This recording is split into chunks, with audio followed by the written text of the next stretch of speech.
our partners. I can't. I would not speak to anything specific on the Russian side. I would just tell you that that we've seen nothing that gives us cause or reason to change our deterrent posture at this time. I think that's really about as far as I can go. On the chem bio thing, again, I don't want to get into intelligence assessments. We're watching this as closely as we can. I don't have anything to report with respect to specific Russian chem bio capabilities inside Ukraine. I would only say two things, Court. One, this is a country that has a reputation for using those kinds of weapons on people, and we know they have a program. And two, we continue to watch for the potential, and I want to stress the word potential that they could be banging this drum with the intent of creating some sort of false flag event that they could use it as an excuse to escalate the conflict even more. Again, we're watching this every day. I don't have any specific indication now to talk about, but it is something we're concerned about. You might have heard President Zelensky in his nightly address last night say that exact thing, that you got to be careful what you see the Russians accuse others of, because it oftentimes ends up being what they're planning to do. Now, again, that's we don't have firm indications right now. It's just something that could happen that we want to watch out for. Yep, Tara. Thanks, John. The Ukrainian Ministry of Defense reported earlier today that Russia launched 2 airstrikes inside Belarus, potentially to try and drag Belarus into the war. Can the Pentagon confirm this? And has there been any outreach or attempt to try and keep Belarus out of the war? You've mentioned, or there have been missiles launched from within Belarus into Ukraine already. Yeah, we can't confirm these reports. Seeing the open source reporting on it, Tara, but we have nothing to corroborate that. And I would just tell you that we haven't seen any indications that Belarusian troops or forces have moved inside Ukraine. We did note that the president of Belarus made comments the other day through state media that he felt it was important for Belarusian forces to come to the defense of the rear of Russian forces should they be attacked, the supply line route, if you will. That's the first time that he's ever said anything about Belarus perhaps getting involved, but no indications at this time that they have or that that's in the offing. And then separate topic, as these sanctions have gone into effect, you've started to see global food prices spike, and there's concerns that this could raise additional risk of conflict in countries that are already facing hunger, such as Afghanistan, and likewise. Is the DoD looking at this? Is there a greater risk of global conflict because it'll become that much harder to feed people that already face great food insecurity? The administration is obviously looking at the humanitarian crisis that this war of choice is causing, and exploring, excuse me, let me try that again with English, exploring lots of opportunities to work inside the international community to alleviate that. I know of no plans in DoD to augment or to prevent or to subside the effects of food insecurity. So I don't have any DoD role here to speak to. But I do want to just pivot off, one thing you had in your question, which was this risk of escalation. And obviously that is something that we're constantly concerned about, the risk of this conflict escalating beyond what it already is, and is already dangerous enough inside Ukraine. So, to Court's questions about the things we're looking at and what we're monitoring, we're constantly concerned about the potential escalation here. I guess the question is just the overall trickle-down effects. You have this conflict inside Ukraine that is having already global ripple effects, and whether or not the Pentagon is taking a broader view of already hot zones, conflict zones, and if this will make it worse because hunger becomes worse, access to food becomes worse. Yeah, again, we haven't seen any I get where the question's going. Oftentimes when you have instability in one area, it can bleed over to others, either in that region or without. And I understand that. I would tell you, broadly speaking, we're constantly looking at threats and challenges around the world, and we're not unmindful of the fact that threats and challenges do spill over and can cause instability and therefore insecurity in places that aren't the origin of the conflict. So we're obviously taking a global view. We do that every day. We're certainly doing that in light of what's going on in Ukraine. I don't know. Well, let me put it another way. We haven't seen any specific indications that that there are going to be any imminent insecurity issues, challenges, threats in other regions as a result of this that we're going to have to address. I think that's what you were trying to get at. And I just think it's too soon to know that right now, too soon to tell. But obviously we're watching clearly because of the potential for escalation here. And I just want to say, if I can again, it's a war of choice. Mr. Putin can stop this war right now by agreeing to a diplomatic solution, or at least just stopping the bombing and the death and the destruction that he is causing against a nation that provoked nobody, against a nation that presented no threat to Russia. All of this is by his choice, and all that blood is on his hands, and he could stop it right now if he wanted to. John, there is a discussion that some NATO allies might send their S-300s to Ukraine. Is the U.S. involved in any of these discussions, and will the U.S. give a green light should some allies move forward with that? I have talked before that sovereign nations are making decisions for themselves about how to help Ukraine, and we respect those sovereign decisions. It's not about the United States giving green lights or having vetoes here. What I will tell you, and I said this the other day, we are working with allies and partners to help get the kinds of capabilities that we know that Ukrainians need and are using very well inside Ukraine, get more of that stuff to them. Some of that material we have and we are providing.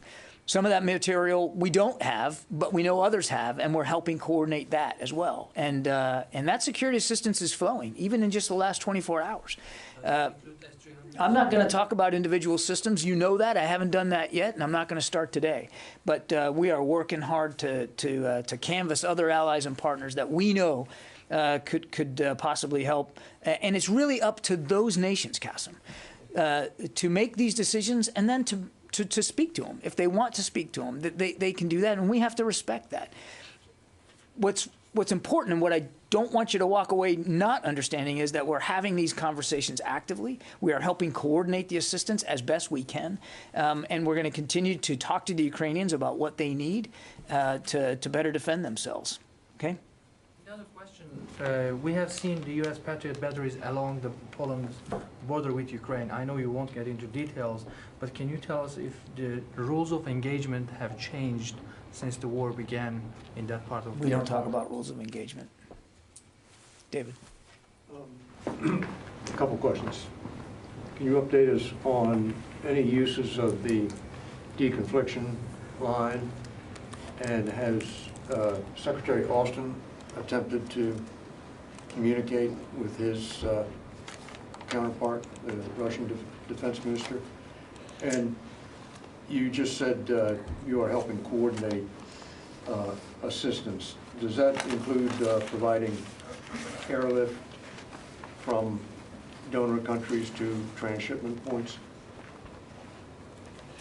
On the deconfliction line, David, no specific interactions to speak to. In other words, no content has been needed, but we do test it once or twice a day, and that continues. And thus far, with maybe only a couple of exceptions, the Russians have picked up on the other end, and we know that they know what the ringtone is, and they'll pick up and answer, and so we know it's functional. I have no conversations between Secretary Austin and Minister Shoigu to speak to, and I have no expectation that that's going to change anytime soon. And then on the helping coordinate, I really don't want to get into too much detail here. I think the coordination is in two planes. One, it's in the conversations with allies and partners about these capabilities and their willingness to provide. And then on another plane, it's it's about helping with the logistics. And it really varies from country to country and capability to capability. But we are trying to help with that coordination function, and the Brits have been too. In fact, they've been very vocal about their efforts to help coordinate and work through that, and we're grateful for their assistance. Jim. I have two questions, really.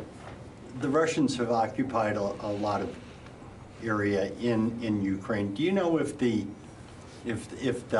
Ukrainians, is there any assessment if they've gone into like a guerrilla war in these occupied areas? And a separate question, I imagine the Russians have to have captured Ukrainian service members. Are they treating those service members as captured POWs with Geneva Convention protections? I don't have any information about captured soldiers on either side. I really don't, and I certainly couldn't get into how they're being treated. I mean, obviously,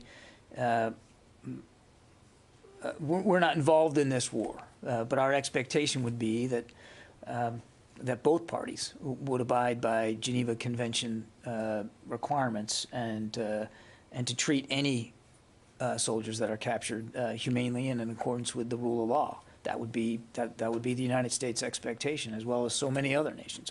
But I don't have any information about what that looks like in terms of numbers and what that treatment actually is. And on your question about guerrilla tactics, Jim, I'd let the Ukrainians describe for themselves the manner in which they're fighting, but they are fighting, and they're fighting skillfully, bravely, quite creatively, and the fighting isn't just by their armed forces. I mean, average citizens. You've seen it for yourself, picking up arms, getting arms given to them by the government and learning how to use them and using them. And some of the resistance has been nonviolent. You've seen it for yourself, where crowds of Ukrainians blocking city streets and actually stopping in their tracks some Russian units. So the resistance resides on many levels, and it's quite inspiring. Whether you'd call that guerrilla tactics or not, I don't know, and I don't even know if that's worth having that debate over. They are resisting, they are defending, and we are going to continue to look for ways to help them do that better going forward. Barb? Can I divert for just a minute to a North Korea question? Can you, now that several parts of the administration have talked about your public announcement, can you tell us why the Pentagon, Indo-PACOM, but essentially the Pentagon, decided to take the seemingly unprecedented step of making a public statement to being sure the North Koreans would see it, that you were going to increase intelligence collection against them on their ICBM program? Why would you make that public statement letting the North Koreans know you're going to increase your collection of classified intelligence? What is the state of your current concern about how close they are to an ICBM? And is this disclosure, this candor about a potential adversary, is this potentially a lesson learned from the Russia situation? Put everything you know out there as hoping it will be a deterrent. Who just did? That was me, sorry. But then I have one other brief topic. Of course you do. All right, there's a lot there. Look, I think I said it in my statement. We made these revelations public. We announced some of the additional ISR and enhanced readiness we were taking because we believe it's important to call out the behavior that we've been seeing, particularly in the last few weeks, and that we believe it's important for the entire international community to speak with one voice about the concerns that we know they have over the DPRK's continued ballistic missile program. I'm not going to get into any more detail in terms of the assessments we've made. It's all there out in the public. I won't go beyond my public statements, but clearly these continued tests are a provocation. They are a violation of UN Security Council resolutions, and they give us, as well as so many other nations, added concern about the kinds of capabilities that the North is trying to develop. And so again, we feel it was important to make that case and to lay it out there. And as for whether it's a lesson learned, I would be careful drawing a direct, bright line between these revelations about this program and revelations that we made early on, even before the invasion of Ukraine. When we believe that information should be in the public, we're going to put it in the public. We're going to state it as best we can. Now, obviously, there's some stuff we know that we're not going to talk about, but we believe that calling them out publicly for these tests was the right thing to do. I want to ask one follow-up quickly on the deconfliction line. Two things. I take it they have never called the United States. It's all been you calling them. Is that right? To my knowledge, it has been us using it to check in once or twice a day. With them. Okay. And you said that they know your ringtone. So can you tell us what ringtone the U.S. selected? It was a poor attempt at being. It was a poor attempt at humor. I did not mean that we have an exact ringtone here. Just that we know they know how to use the system. Thank you. Yeah. John, you mentioned the Secretary's upcoming trip to NATO. What kind of things is he going to be discussing with the NATO partners? And we have been talking about the NATO response force being activated and that potentially some U.S. forces would be dedicated to it. What is the current count of how many U.S. personnel are actively participating in the NATO response force? Again, we're still working that through with NATO. What the response force would look like, be composed of, where it would go. So I don't have any sourced requirements to speak to today. I'm sorry, you had another question. Yeah, what about what exactly is going to be the tone of these meetings that he's going to have with his counterparts in Brussels next week? I mean, or what are they actively seeking? I mean, I think this second defense ministerial now, in light of this issue, comes at a critical time here. 2 weeks out will be more likely 3 weeks into this conflict, and I don't know what things are going to look like next week, but obviously we can expect the defense ministers to talk seriously about what NATO is doing to better shore up its defenses, and making sure that we all have a common sight picture of the threat environment and what needs to be done, again, to meet our Article 5 commitments. So there's no, is there an agenda is there something specifically that tops the agenda with regards to Ukraine? I would let NATO and the Secretary General speak to it's his defense ministerial. I don't want to get ahead of his agenda. That's really for him to speak to. The Secretary is pleased to be able to go in person and be there to meet with other defense ministers, whoever is going to be there. And we know that there's a lot to talk about. I mean, there's an awful lot going on inside the alliance. The alliance is more relevant than ever. It's more united than ever. It's certainly a more viable alliance than it's ever been. Again, there's going to be a lot of material to go through, both in terms of what we're seeing happen in Ukraine and the effect that needs to have on the alliance going forward, including the application of the NATO response force and what that looks like, where and who and when. All that we expect will be discussed. In the back there. Okay, thank you. I want to follow up about North Korea. The Indo-PACOM increased the readiness among the missile defense forces in the region earlier this week. So could you tell us a sense of what steps the Indo-PACOM has taken since then? What has changed before and after this new direction? What has changed is we've increased ISR coverage in the Yellow Sea, and the Indo-PACOM has increased their ballistic missile defense readiness, and I think you can understand why we wouldn't detail every bit of that effort. Okay? Yeah.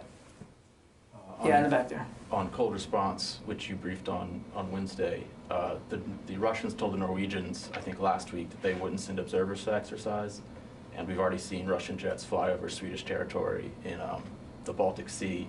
So are the forces involved in cold response on guard or wary about any attempted provocations or other interference? Look, we always take force protection at a premium here. It's always a factor. It is an exercise. And here's the deal. We actually announced it. In fact, we've been talking about the preps for it for quite some time. It's a defensive exercise. And I stood up here the other day and walked through all the capabilities that we're going to be training to and what those Marines and sailors are up to. We'll continue to be as transparent about the exercise as possible. There's no reason for anyone to view this as some kind of threat. Therefore, there'd be no reason for anyone, including the Russians, to threaten it. But obviously, force protection is always a paramount concern. We don't anticipate that this time that there would be a specific threat to the exercise. And a few minutes ago, you mentioned that you don't talk about the specifics of the security assistance, but obviously a lot of that assistance is being publicized. There's mention of javelins, obviously, but also some of Stingers. So I just wondered, as kind of background, could you talk about the decision process there, about what the Pentagon does and doesn't disclose about its security assistance? We have been very consistent since before Mr. Putin decided to launch a war on Ukraine that we were going to help Ukraine with the capabilities that it needs to defend itself and that we weren't going to get into a shopping list. I haven't done that yet, and I'm not going to start today. I think you can understand why we don't believe it's helpful for the Ukrainians to have us publicize and put out in great detail the kinds of capabilities that we're getting into their hands. If they want to speak to what they have and what they're using, that's certainly their right, but we aren't going to violate that little bit of OPSEC for them. That wouldn't be the right thing to do. It's a prudent we always worry about our own operational security. In this case, we also want to observe Ukrainian operational security. Paul Shinkman from U.S. News.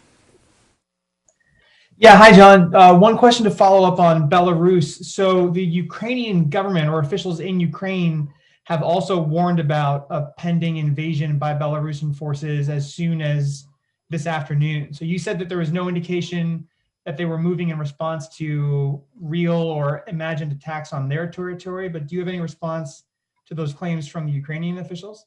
I haven't seen those Ukrainian reports. As I can only tell you what we're seeing, and we're not tracking any imminent involvement by Belarusian forces. That's not to say that it couldn't happen, or that it wouldn't happen, or that they could get involved in a way that maybe we didn't see. But I can just tell you what we're seeing right now. Other Ukrainian officials claimed this morning that Ukrainian forces had killed a third Russian general in the ongoing conflict. Can you confirm whether that has taken place and any observations about what that indicates about the Russian offensive? I can't confirm those reports, Paul. Tony Capaccio.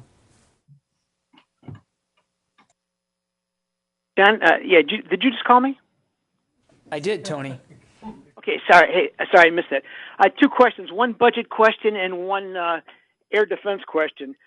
The president is about to sign this $13.5 trillion package. Excuse me, the $1.5 trillion package. Within that is $3.5 billion for Ukraine defensive equipment. $3 billion of that is going to be new equipment to the Ukraine. How quickly will the Pentagon be able to send over this new tranche of equipment? Yeah, I'm not going to get ahead of that process right now, Tony. I would just tell you, as we've said before, I mean, we're still delivering assistance on the last drawdown package that the president signed, the $350 million. We're still delivering, as a matter of fact, even in just the last 24 hours and in the next 24 hours. Obviously, we will, as I've said before, we will continue to provide security assistance to the Ukrainians. for as long as we can, as fast as we can, and that would certainly include under the authorities and funding that would be provided by this spending bill when the president signs it. He's indicated that that he's going to sign it, and obviously, broadly speaking, we're grateful to be able to have an appropriations bill signed into law and not have to live under the threat of yet more continuing resolutions. Anything more in the room? Okay, that'll close us out today. Thank you very much.